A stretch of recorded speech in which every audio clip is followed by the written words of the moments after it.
सर्वमंगल मांगल्ये शिवे सर्वार्थ साधिके शरणे त्र्यंबके गौरी नारायणी नमस्तुते। ओम श्री जगदम्बिकाय नमो नमः। ओम ऐं ह्रीं क्लीं चामुंडाय विच्चे। आज आप श्रीमद् भागवत महापुराण के तृतीय स्कंद से सुनेंगे अध्याय 8, 9 और 10 की पावन कथा। ब्रह्मा जी नारद से कहते हैं कि हे तात, आपने जो मुझसे पूछा था, अब मैं आपसे गुणों का स्वरूप कहता हूँ, उसे एकाग्रचित होकर सुनिए। सतव गुण को प्रीति स्वरूप समझना चाहिए। वह प्रीति सुख से उत्पन्न होती है। सरलता, सत्य, सोच, श्रद्धा, क्षमा, धैर्य, कृपा, लज्जा, शांति और संतोष, इन लक्षणों से सदैव निश्चल सत्वगुण की प्रतीति होती है। सतव गुण का वर्ण है श्वेत। यह सर्वदा धर्म के प्रति प्रीति उत्पन्न करता है। शब्द श्रद्धा का आविर्भाव करता है तथा असत श्रद्धा को समाप्त करता है। तत्वदर्शी मुनियों ने 3 प्रकार की श्रद्धा बतलाई है, सात्विकी, राजसी और तीसरी है तामसी। रजोगुण रक्त वर्ण वाला कहा गया है। यह आश्चर्य एवं अप्रीति को उत्पन्न करता है। दुख से योग के कारण ही निश्चित रूप से अप्रीति उत्पन्न होती है। जहाँ ईर्ष्या, द्रोह, मत्सर, स्तंभन, उत्कंठा एवं निद्रा होती है, वहाँ पर राजसी श्रद्धा रहती है। अभिमान, मद और गर्व, ये सब भी राजसी श्रद्धा से ही उत्पन्न होते हैं। अतः विद्वान मनुष्यों को चाहिए कि वे इन लक्षणों के द्वारा राजसी श्रद्धा को समझ लें। तमोगुण का वर्ण कृष्ण होता है। यह मोह और विषाद को उत्पन्न करता है। आलस्य, अज्ञान, निद्रा, दीनता, अत्यंत नास्तिकता और दूसरों के दोष को देखने का स्वभाव, ये सब तामसिक श्रद्धा के लक्षण हैं। पंडित जन इन लक्षणों से तामसी श्रद्धा जान लें। तामसी श्रद्धा से युक्त ये सभी लक्षण पर पीड़ादायक हैं। आत्म कल्याण की इच्छा रखने वाले को अपने में निरंतर सतव गुण का विकास करना चाहिए, रजोगुण पर नियंत्रण रखना चाहिए तथा तमोगुण का नाश कर डालना चाहिए। ये तीनों गुण एक दूसरे का उत्कर्ष होने की दशा में परस्पर विरोध करने लगते हैं। ये सब एक दूसरे के आश्रित हैं, निराश्रय होकर नहीं रहते। सतव गुण, रजोगुण और तमोगुण में से कोई एक अकेला कभी नहीं रह सकता। ये सभी सदैव मिलकर रहते हैं। इसीलिए ये अन्योन्य आश्रय संबंध वाले कहे गए हैं। हे नारद, ध्यान से सुनिए। अब मैं इनके अन्योन्य आश्रय संबंध से होने वाले विस्तार का आपसे वर्णन करता हूँ, जिसे जानकर मनुष्य भवबंधन से छुटकारा प्राप्त कर लेता है। इसमें आपको किसी प्रकार का भी कोई संदेह नहीं करना चाहिए। सम्यक प्रकार से जानकर ही मैंने यह बात आपसे कही है। मैंने पहले इसे जाना, तत्पश्चात इसका अनुभव किया और पुनः परिणाम देखकर इसका परिज्ञान प्राप्त किया है। हे महामते नारद, मात्र देख लेने, सुन लेने अथवा संस्कार जनित अपने अनुभव से ही किसी भी वस्तु का तत्काल परिज्ञान नहीं हो जाता। जैसे किसी पवित्र तीर्थ के विषय में सुनकर किसी व्यक्ति के हृदय में राष्ट्रीय श्रद्धा उत्पन्न हो गई और वह उसी तीर्थ में चला गया। वहां पहुंचकर उसने वही देखा जैसा कि उसने पहले सुना था। उस तीर्थ में उसने स्नान करके तीर्थ कृत्य किया और राशि दान भी किया। रजोगुण से युक्त रहकर उस व्यक्ति ने कुछ समय तक वहां तीर्थवास भी किया, किंतु ऐसा करके भी वह राग द्वेष से मुक्त नहीं हो पाया और काम, क्रोध आदि इन विकारों से आच्छादित ही रहा। पुनः अपने घर को लौट आया और वह पूर्व की भांति वैसे ही रहने लगा। हे मुनीश्वर नारद, उस व्यक्ति ने तीर्थ की महिमा तो सुनी थी, किंतु उसका सम्यक अनुभव नहीं किया। इसी कारण उसे तीर्थ यात्रा का कोई फल नहीं प्राप्त हुआ। अतः हे नारद, उसका सुनना न सुनने के बराबर ही समझें। हे मुनिश्रेष्ठ नारद, अब आप यह जान लें कि तीर्थ यात्रा का फल पाप से छुटकारा प्राप्त करना है। यह वैसे ही है जैसे कि संसार में कृषि का फल उत्पादित अन्न का भक्षण है। जो काम, क्रोध, लोभ, माया, मोह, तृष्णा, द्वेष, राग, मद, परदोष दर्शन, ईर्ष्या, सहनशीलता का अभाव और अशांति आदि हैं, वे पापमय शरीर के विकार हैं। हे नारद, जब तक ये पाप शरीर से नहीं निकलते तब तक मनुष्य पापी ही रहता है। तीर्थ यात्रा करने पर भी यदि ये पाप देह से नहीं निकले तो तीर्थाटन करने का वह परिश्रम उसी प्रकार से व्यर्थ है जैसे कि किसी किसान का। उस किसान ने परिश्रम पूर्वक खेत तो खोद दिया, अत्यंत कठोर भूमि को जोता उसने, उसमें महंगा बीज भी बोया और अन्य आवश्यक कार्य भी किए तथा फल प्राप्ति की इच्छा से उसकी रक्षा के लिए दिन रात अनेक उसने कष्ट सहे, किंतु फल लगने का समय हेमंत काल आने पर वह किसान सो गया, जिससे कि व्याघ्र आदि अन्य जंतुओं तथा टिड्डियों ने उस फसल को खा लिया और अंत में वह किसान सर्वथा निराश हो गया। उसी प्रकार हे पुत्र नारद, तीर्थ में किया गया वह श्रम भी कष्टदायक ही सिद्ध होता है, उसका कोई फल नहीं मिलता। हे नारद, शास्त्र के अवलोकन से सत्वगुण समुन्नत होता है तथा बड़ी तेजी से बढ़ता है। वह उसका फल यह होता है कि तामस पदार्थों के प्रति वैराग्य हो जाता है। वह सत्वगुण रज और तम इन दोनों को बलपूर्वक दबा देता है। लोभ के कारण रजोगुण अत्यंत तीव्र हो जाता है। वह बढ़ा हुआ रजोगुण सत्व और तम इन दोनों को दबा देता है। ठीक उसी प्रकार तमोगुण मोह के कारण तीव्रता को प्राप्त होकर सत्वगुण तथा रजोगुण इन दोनों को दबा देता है। ये गुण जिस प्रकार एक दूसरे को दबाते हैं, वैसे मैं यहाँ पर विस्तार पूर्वक कह रहा हूँ। हे नारद, जब सत्वगुण बढ़ता है उस समय बुद्धि धर्म में स्थित रहती है। उस समय वह रजोगुण या तमोगुण से उत्पन्न बाह्य विषयों का चिंतन नहीं करती है। उस समय बुद्धि सत्वगुण से उत्पन्न होने वाले कार्य को अपनाती है। इसके अतिरिक्त वह अन्य कार्यों में भी नहीं फंसती। बुद्धि बिना प्रयास के ही धर्म तथा यज्ञादि कर्म में प्रवृत्त हो जाती है। मोक्ष की अभिलाषा से मनुष्य उस समय सात्विक पदार्थों के भोग में प्रवृत्त रहता है। वह राशि भोगों में लिप्त नहीं होता। तब भला वह तमोगुणी कार्यों में क्यों लगेगा? इसी प्रकार पहले रजोगुण को जीत करके वह तमोगुण को पराजित करता है। हे तात, उस समय एकमात्र विशुद्ध सत्वगुण ही स्थित रहता है। जब मनुष्य के मन में रजोगुण की वृद्धि होती है उस समय अर्थात तब वह सनातन धर्मों को त्याग करके राशि श्रद्धा के वशीभूत होकर विपरीत धर्माचरण करने लगता है। रजोगुण के बढ़ने से धन की वृद्धि होती है और भोग भी राशि हो जाता है। उस दशा में सत्वगुण दूर चला जाता है और उससे तमोगुण भी दब जाता है। जब तमोगुण की वृद्धि होती है और वह उत्कट हो जाता है, तब वेद और धर्मशास्त्र में विश्वास नहीं रह जाता। उस समय मनुष्य तामसी श्रद्धा प्राप्त करके धन का दुरुपयोग करता है, सबसे द्रोह करने लगता है और उसे शांति भी नहीं मिलती। वह क्रोधी, दुर्बुद्धि तथा दुष्ट मनुष्य सत्व तथा रजोगुण को दबाकर अनेक विध तामसिक विचारों में लीन रहता हुआ मनमाना आचरण करने लगता है। किसी भी प्राणी में सत्वगुण, रजोगुण तथा तमोगुण अकेले नहीं रहते, अपितु मिश्रित धर्म वाले वे तीनों गुण एक दूसरे के आश्रयभूत होकर रहते हैं। हे पुरुष श्रेष्ठ, रजोगुण के बिना सत्वगुण और सत्वगुण के बिना रजोगुण कदापि नहीं रह सकते। इसी प्रकार तमोगुण के बिना ये दोनों गुण नहीं रह सकते। इस प्रकार ये गुण परस्पर स्थित रहते हैं। सत्वगुण तथा रजोगुण के बिना तमोगुण नहीं रहता, क्योंकि इन मिश्रित धर्म वाले सभी गुणों की स्थिति कार्य कारण भाव से विभिन्न प्रकार की होती है। ये सभी गुण अन्योन्य आश्रय भाव से विद्यमान रहते हैं, अलग अलग भाव से नहीं। परस्पर धर्मी होने के कारण ये एक दूसरे के उत्पादक भी होते हैं। सत्वगुण कभी रजोगुण को और कभी तमोगुण को उत्पन्न करता है। इसी तरह से रजोगुण कभी सत्वगुण को और कभी तमोगुण को उत्पन्न करता है, और इसी प्रकार तमोगुण कभी सत्वगुण को एवं कभी रजोगुण को भी उत्पन्न करता है।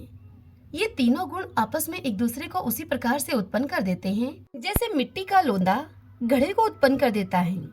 मनुष्यों की बुद्धि में स्थित ये तीनों गुण परस्पर कामनाओं को उसी प्रकार से जागृत करते हैं जैसे कि देवदत्त, विष्णुमित्र और यज्ञदत्त आदि मिलकर काम करते हैं। जिस प्रकार स्त्री और पुरुष आपस में मिथुन भाव को प्राप्त होते हैं, ठीक उसी प्रकार ये तीनों गुण परस्पर युगम भाव को प्राप्त रहते हैं।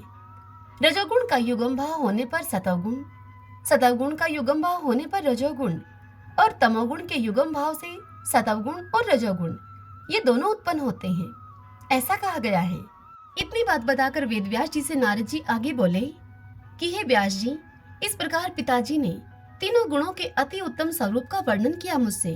तदंतर मैंने पिता में ब्रह्मा जी से पुनः पूछा, हे तात, आपने गुणों के लक्षणों का वर्णन किया, किंतु आपके मुख से निःशर्त वाणी रूपी मधुर रस का पान करता हुआ मैं अभी भी तृप्त नहीं हुआ हूँ। अतएव अब आप इन गुणों के सूक्ष्म ज्ञान का यथावत वर्णन कीजिए, जिससे कि मैं अपने हृदय में परम शांति का अनुभव कर सकूं। वेदव्यास जी राजा जन्मेजय को इस कथा का श्रवण कराते हुए आगे कहते हैं कि हे राजन, अपने उन पुत्र महात्मा नारद के इस प्रकार पूछने पर रजोगुण से आविर्भूत सृष्टि निर्माता ब्रह्मा जी उनसे बोले।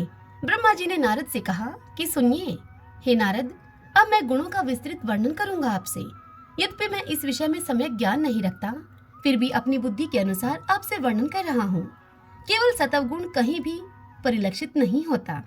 गुणों का परस्पर मिश्री भाव होने के कारण वह सत्व गुण भी मिश्रित दिखाई देता है।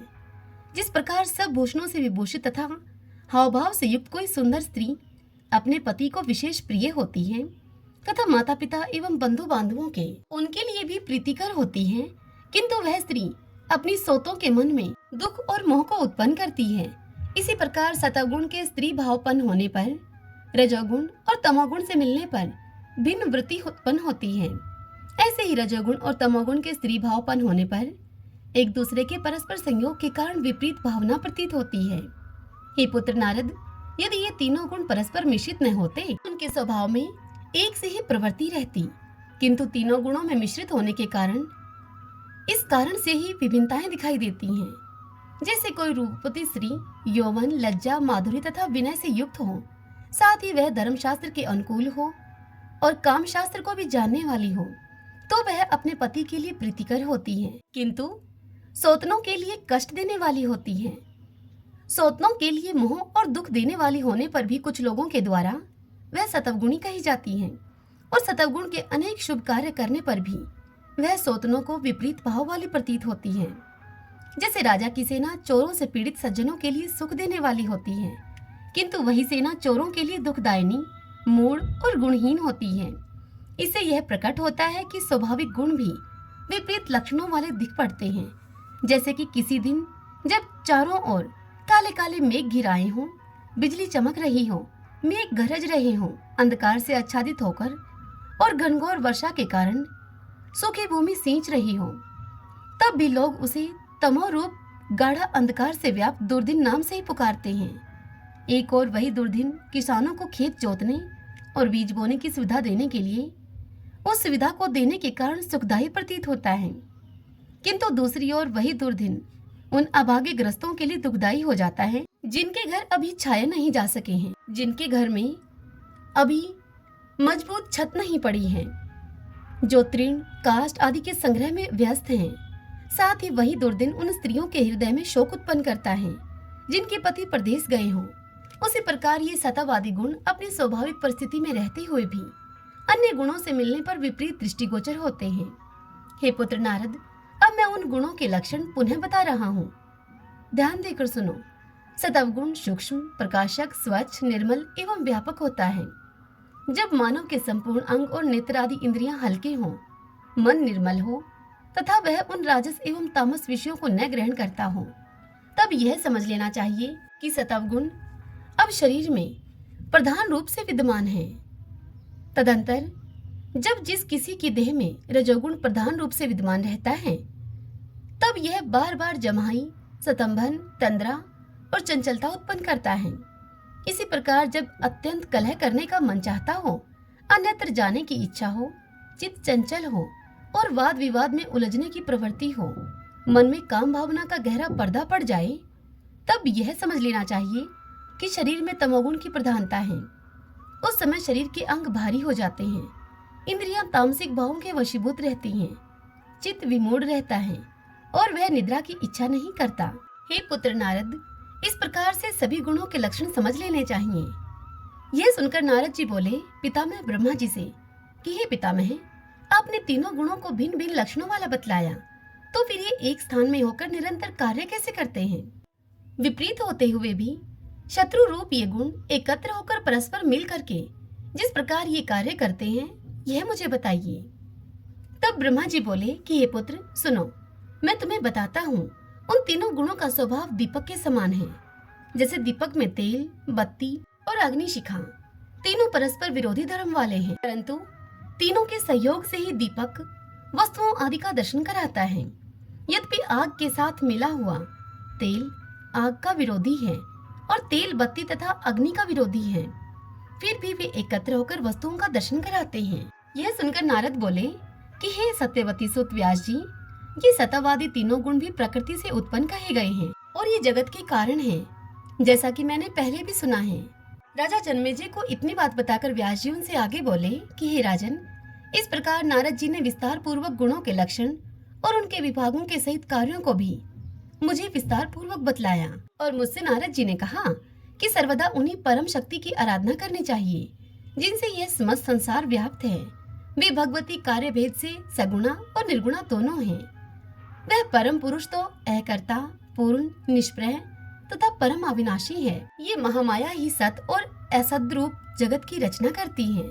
ब्रह्मा, विष्णु, शिव, सूर्य, चंद्र, इंद्र, दोनों अश्विनी कुमार, आठों वसु, विश्वकर्मा, कुबेर, वरुण, अग्नि, वायु, पूषा, कुमार, कार्तिकेय और गणपति, ये सभी देवता उन्हीं महामाया की शक्ति से युक्त होकर अपने अपने कार्य करने में समर्थ होते हैं। यदि ऐसा न हो तो वे हिलने डुलने में भी समर्थ नहीं हो सकते। हे राजन, वे परमेश्वरी ही इस जगत की परम कारण है। अतः हे नरपते, अब आप उन्हीं की आराधना करें, उन्हीं का यज्ञ करें और परम भक्ति के साथ विधिवत उन्हीं का पूजन करें। वे ही महालक्ष्मी, महाकाली और महासरस्वती हैं। वे सब जीवों की अधीश्वरी, समस्त कारणों की एकमात्र कारण, सभी मनोरथों को पूर्ण करने वाली, शांति स्वरूपिणी, सुपूर्वक सेवनी तथा दया से परिपूर्ण है। ये भगवती नामों उच्चारण मात्र से ही मनोवांछित फल देने वाली हैं। पूर्व काल में ब्रह्मा, विष्णु, महेश आदि देवताओं तथा मोक्ष की कामना करने वाले अनेक जितेंद्रिय तपस्वियों ने उनकी आराधना की थी। किसी प्रसंगवश अस्पष्ट रूप से ही उच्चारित किया गया उनका नाम सर्वथा दुर्लभ मनोरथों को भी पूर्ण कर देता है। हे नृपश्रेष्ठ, इस संबंध में एक दृष्टांत है। सत्यव्रत नाम के एक मुनि ने वन में व्याघ्र आदि हिंसक पशुओं को देखकर भय से पीड़ित होकर एम एम शब्द का उच्चारण किया था। उस बिंदु रहित बीज मंत्र एम का उच्चारण करने के फलस्वरूप उसे भगवती ने मनोवांछित फल प्रदान किया था। यह दृष्टांत हम पुण्य आत्मा मुनियों के लिए प्रत्यक्ष ही है। हे राजन, ब्राह्मणों की सभा में विद्वानों के द्वारा उदाहरण के रूप में उस सत्यव्रत के कहे जाते हुए संपूर्ण आख्यान को मैंने विस्तार पूर्वक सुना था। सत्यव्रत नाम वाले उस निरक्षर तथा महामूर्ख ब्राह्मण ने वह एम एम शब्द एक कोल के मुख से सुनकर स्वयं भी उसका उच्चारण किया। बिंदु रहित एम बीज का उच्चारण करने से ही वह श्रेष्ठ विद्वान हो गया। एकार के उच्चारण मात्र से ही भगवती प्रसन्न हो गई और दयाद्र होकर उन परमेश्वरी ने उस महामूर्ख ब्राह्मण को कविराज बना दिया। यह सुनकर जन्मेजय वेदव्यास जी से बोले कि वह द्विश्रेष्ठ सत्यव्रत नामक ब्राह्मण कौन था, वह किस देश में पैदा हुआ था और वह कैसा था, यह मुझे बताइए। उस ब्राह्मण ने एम शब्द कैसे सुना और फिर स्वयं भी कैसे उसका उच्चारण किया। उच्चारण करते ही उसी क्षण उस ब्राह्मण को कैसे सिद्धि प्राप्त हुई। सर्वत्र विराजमान रहने वाली तथा सब कुछ जानने वाली वे भवानी उस पर किस प्रकार प्रसन्न हो गई। अब आप यह मनोरम कथा विस्तार पूर्वक मुझसे कहिए। सूत जी श्रीमद देवी भागवत की कथा सुनाते हुए मुनियों से कहते हैं कि जब राजा जन्मेजय के इस प्रकार पूछने पर सत्यवती सुत व्यास जी सरस, पवित्र एवं परम उद्धार वचन कहने लगे उनसे। व्यास जी बोले राजा जन्मेजय से कि हे राजन, सुनिए, मैं वह पवित्र पौराणिक कथा आपसे कह रहा हूँ। हे कुरुनंदन, पूर्व काल में मुनियों के समाज में मैंने यह कथा सुनी थी।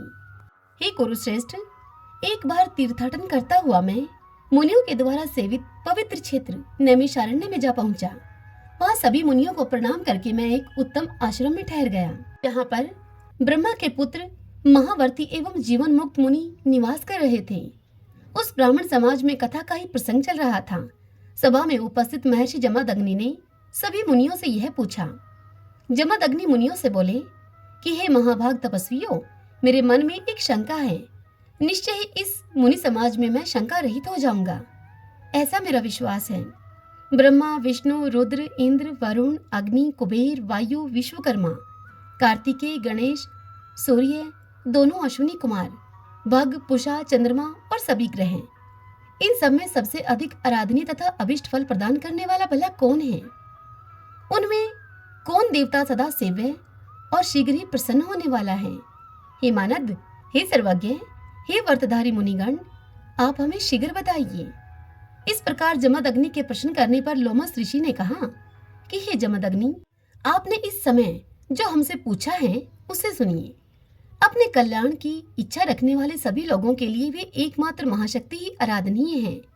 वे ही परा प्रकृति आदि स्वरूपा, सर्वगामिनी, सर्वदायिनी और कल्याणकारिणी है। वे ही ब्रह्मा आदि श्रेष्ठ देवताओं की जननी है और वे ही संसार रूपी वृक्ष की मूल रूपिणी आदि प्रकृति हैं। वे भगवती केवल नाम का उच्चारण तथा स्मरण करते ही निश्चित रूप से अभिष्ट फल प्रदान करती हैं। जो लोग उनकी उपासना करते हैं उन्हें वरदान देने के लिए वे सर्वदा दयालु चित्त रहती हैं। हे मुनिगण, उनके नाम अक्षर के उच्चारण मात्र से ही एक ब्राह्मण ने जिस प्रकार सिद्धि प्राप्त की थी, वही पवित्र वृतांत मैं आप लोगों से अब कहता हूँ। सुनिए। कौशल देश में देवदत्त नाम का एक विद्वान ब्राह्मण रहता था। वह निसंतान था, इसलिए उसने पुत्र प्राप्ति के लिए विधि पूर्वक यज्ञ किया। तमसा नदी के तट पर पहुंचकर उसने उत्तम यज्ञ मंडप बनवाया और वेदज्ञ तथा यज्ञ क्रम में निपुण ब्राह्मणों को आमंत्रित करके विधि पूर्वक यज्ञ वेदी बनवाकर और अग्नि स्थापन करके उस श्रेष्ठ ब्राह्मण ने विधिवत पुत्रेष्टि यज्ञ आरंभ कर दिया। उसने उस यज्ञ में मुनिवर सुहोत्र को ब्रह्मा, याज्ञवल्क्य को अर्धवर्यु तथा बृहस्पति जी को होता, पायल मुनि को प्रस्तोता तथा गोभिल मुनि को उद्गाता बनाया और अन्य उपस्थित मुनियों को यज्ञ का सभासद बनाकर उन्हें विधिवत प्रचुर धन प्रदान किया। सामवेद का गान करने वाले श्रेष्ठ उद्गाता गोभिल मुनि 7 स्वरों से युक्त और स्वरित से समन्वित रथंतर साम का गान करने लगे। बार बार श्वास लेने के कारण गोभिल का स्वर भंग हो गया। तब देवदत्त को क्रोध आ गया और उसने तुरंत गोभिल मुनि से कहा कि हे मुनि मुख्य, तुम मूर्ख हो। तुमने आज मेरे द्वारा पुत्र प्राप्ति के लिए किए जाते हुए इस काम्य कर्म में स्वर भंग कर दिया। यह सुनकर गोभिल मुनि अत्यंत ही क्रोधित होकर देवदत्त से कहने लगे कि इस यज्ञ के फल स्वरूप उत्पन्न होने वाला तुम्हारा पुत्र मूर्ख, शठ और गूंगा होगा।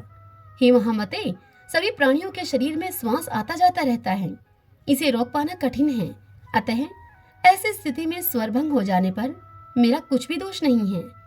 महात्मा गोभिल का यह वचन सुनकर श्राप से भयभीत देवदत्त ने अत्यंत दुखी होकर उनसे इस प्रकार कहा। देवदत्त कहने लगा कि हे विप्रवर, आप मुझ निर्दोष पर व्यर्थ ही क्यों क्रुद्ध हैं? मुनि लोग तो सदा ही क्रोध रहित और सुखदायक होते हैं। हे विप्र, थोड़े से अपराध पर आपने मुझे श्राप क्यों दे दिया? पुत्रहीन होने के कारण मैं तो पहले से ही बहुत दुखी था, उस पर भी आपने मुझे श्राप देकर और अधिक दुखी कर दिया। वेदों के विद्वानों ने कहा है कि मूर्ख पुत्र की अपेक्षा पुत्रहीन रहना ही अच्छा है। उस पर भी मूर्ख ब्राह्मण तो सभी के लिए निंदनीय होता है। वह पशु एवं शूद्र के समान सभी कार्यों में अयोग्य माना जाता है। अतः हे विप्रवर, मूर्ख पुत्र को लेकर मैं क्या करूंगा भला? मूर्ख ब्राह्मण तो शूद्र तुल्य होता है, इसमें संदेह नहीं है, क्योंकि वह न तो पूजा के योग्य होता है और न ही दान लेने का पात्र ही होता है। वह सब कार्यों में निंद होता है। किसी देश में रहता हुआ वेद शास्त्र विहीन ब्राह्मण कर देने वाले शूद्र की भांति एक राजा के द्वारा समझा जाना चाहिए। फल की इच्छा रखने वाले पुरुष को चाहिए कि देव तथा पितर कार्यों के अवसर पर उस मूर्ख ब्राह्मण को आसन पर न बिठाए। राजा भी वेद विहीन ब्राह्मण को शूद्र के समान समझे और उसे शुभ कार्यों में नियुक्त न करे, बल्कि उसे कृषि के काम में ही लगा दे। ब्राह्मण के अभाव में कुश के चट से स्वयं श्राद्ध कार्य कर लेना ठीक है, किंतु मूर्ख ब्राह्मण से कभी भी श्राद्ध कार्य नहीं कराना चाहिए। मूर्ख ब्राह्मण को भोजन से अधिक अन्न नहीं देना चाहिए, क्योंकि देने वाला व्यक्ति नरक में जाता है और लेने वाला तो विशेष रूप से नरकगामी होता है। उस राजा के राज्य को धिक्कार है जिसके राज्य में मूर्ख लोग निवास करते हैं, और मूर्ख ब्राह्मण भी दान, सम्मान आदि से पूजित होते हैं। साथ ही जहाँ मूर्ख और पंडित के बीच आसन, पूजन और दान में रंच मात्र भी भेद नहीं माना जाता। अतः विज्ञ पुरुष को चाहिए कि वह मूर्ख और पंडित की जानकारी अवश्य कर ले। जहाँ दान, मान और परिग्रह से मूर्ख लोग महान गौरवशाली माने जाते हैं, उस देश में पंडित जन को किसी प्रकार भी नहीं रहना चाहिए। दुर्जन व्यक्तियों की संपत्तियां दुर्जनों के उपकार के लिए ही होती हैं। जैसे अधिक फलों से लदे हुए नीम के वृक्ष का उपभोग केवल कोये ही करते हैं। वेदज्ञ ब्राह्मण जिसका अन्न खाकर वेदाभ्यास करता है, उसके पूर्वज परम प्रसन्न होकर स्वर्ग में विहार करते हैं। अतएव हे वेदज्ञों में श्रेष्ठ गोभिल मुने, आपने यह क्या कह दिया? इस संसार में मूर्ख पुत्र का पिता होना तो मृत्यु से भी बढ़कर कष्टप्रद होता है। हे महाभाग, अब आप इस श्राप से मेरा उद्धार करने की कृपा कीजिए। आप दीनों का उद्धार करने में समर्थ हैं। मैं आपके पैरों में पड़ता हूँ। इतना कहकर के देवदत्त अत्यंत ही दीन हृदय एवं असहाय होकर नेत्रों में आंसू भरकर स्तुति करता हुआ मुनि के पैरों में गिर पड़ा। तब उस दीन हृदय देवदत्त को देखकर गोभिल मुनि को उन पर दया आ गई। महात्मा लोग क्षण भर के लिए ही कोप करते हैं, किंतु पापियों का कोप कल पर्यंत बना ही रहता है। जल स्वभावतः शीतल होता है, वहीं जल अग्नि तथा धूप के संयोग से गर्म हो जाता है, किंतु पुनः उनका संयोग हटते ही वह शीघ्र शीतल हो जाता है। तब दयालु गोबिल मुनि ने अत्यंत दुखित देवदत्त से कहा कि तुम्हारा पुत्र मूर्ख होकर भी बाद में विद्वान हो जाएगा। इस प्रकार वर पा लेने पर द्विजवर देवदत्त प्रसन्न हो गए। उन्होंने विधिवत पुत्रेष्टि यज्ञ को समाप्त करके ब्राह्मणों को विदा किया। कुछ समय के बीतने पर देवदत्त की पतिव्रता तथा रूपवती भार्या रोहिणी, जो कि रोहिणी के समान ही शुभ लक्षणों वाली थी, उसने यथा समय गर्भ धारण किया। फिर देवदत्त ने विधि विधान के साथ गर्भाधान आदि के कर्म किए।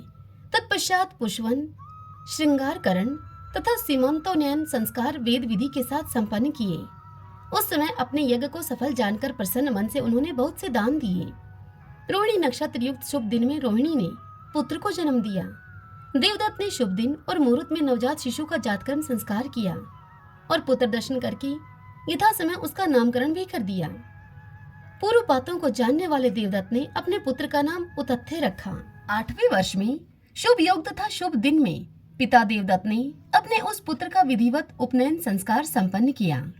ब्रह्मचार्य व्रत में स्थित उतथ्य को आचार्य अब वेद पढ़ाने लगे, किंतु वह एक शब्द का भी उच्चारण नहीं कर सका। मूढ़ की भांति चुपचाप बैठा रहा। उसके पिता ने उसे अनेक प्रकार से पढ़ाने का प्रयत्न किया, किंतु उस मूर्ख उतथ्य की बुद्धि उस ओर प्रवृत्त ही नहीं होती थी। उतथ्य मूर्ख की भांति वहां पड़ा रहता था। इससे उसके पिता देवदत्त उसके लिए बहुत चिंतित हुए। इस प्रकार निरंतर वेद अभ्यास करते हुए वह बालक अब 12 वर्ष का हो गया, किंतु भली भांति संध्या वंदन करने तक की विधि अब तक वह जान नहीं पाया था। सभी ब्राह्मणों, तपस्वियों तथा अन्यान्य लोगों में यह बात विस्तृत रूप से फैल गई कि देवदत्त का वह पुत्र महामूर्ख निकल गया। हे मुने, वह कहीं भी जाता लोग उसकी हंसी उड़ाते थे। यहाँ तक कि उसके माता पिता भी उस मूर्ख को कोसते हुए उसकी निंदा किया करते थे। इस प्रकार जब सभी लोग, माता पिता तथा बंधु बांधव उसकी निंदा करने लगे, तब उस ब्राह्मण बालक के मन में वैराग्य उत्पन्न हो गया और वह वन में चला गया। अंधा या पंगु पुत्र ठीक है, किंतु मूर्ख पुत्र वह तो ठीक नहीं है। माता पिता के ऐसा कहने पर वह वन में चला गया। गंगा के किनारे एक उत्तम स्थान पर सुंदर पर्णकुटी बनाकर वह उतथ्य वनवासी का जीवन व्यतीत करते हुए एकनिष्ठ होकर वहीं पर रहने लगा। मैं असत्य नहीं बोलूंगा। ऐसे दृढ़ प्रतिज्ञा करके ब्रह्मचार्य का व्रत का पालन करते हुए वह उतथ्य उसी सुंदर आश्रम में रहने लगा। ओम नमः चंडिकाय। भगतजनों, आज की यह कथा बस यहीं तक। इससे आगे हम कल की कथा में सुनेंगे। आज की यह कथा आप सबको कैसी लगी? यदि पसंद आई हो तो वीडियो को लाइक करें और कमेंट बॉक्स में जय माता दी लिखिए। जय माता दी।